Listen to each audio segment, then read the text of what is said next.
So, hello mga lalabs. Kumusta na po kayo?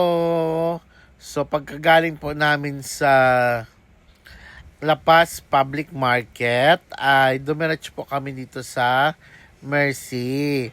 So, tiningnan po namin kung bukas na po siya. Ayan. So, sa kabutihang palad, ay bukas na po pala ang Mercy ng 6 o'clock ng umaga. Ayan. So, kami po ay tumingin-tingin na ng mga pwedeng ipang pasalubong. So, ang mother po ay nagapili-pili. Pili lang pero di naman pala bili.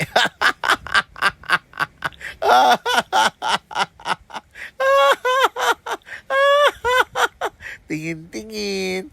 Di naman pala bili.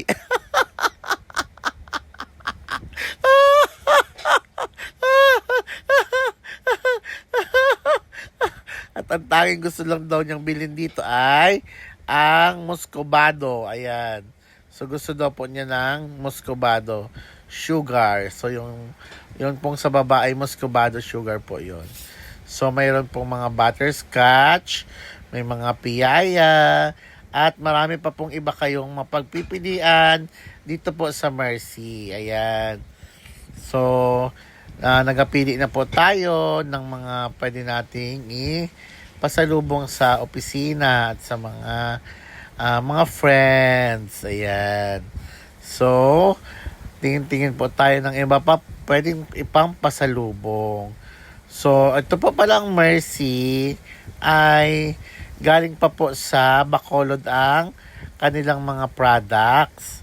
So, mayroon lang po silang outlet dito po sa Iloilo. So, ang lahat ng kanilang mga produkto, ng mga pagkain, mga pampasalubong, ay galing po pala sa Bacolod pa. So, tinatransport everyday. Nagdadala po dyan ng stock sa Iloilo. So, at hindi lang daw po pala isa ang branch ng Mercy dito sa Iloilo. May iba pa pong mga branches ang Mercy dito sa Iloilo. So, kami naman po ay bumili ng siopaw. Tinanong namin si ate kung masarap ba ang kanilang siopaw. Kasi hindi pa po kami nakapag-agahan, mga lalabs. So, maaga po kaming umalis ng hotel. Bago po mag 5 a.m. ay umalis na po kami ng hotel para po bumili nga ng ginamos sa La Paz Public Market. Tapos, dapat po kasi ay tadaan pa po kami ng Boracay. Kaya hindi po muna kami agad bumili ng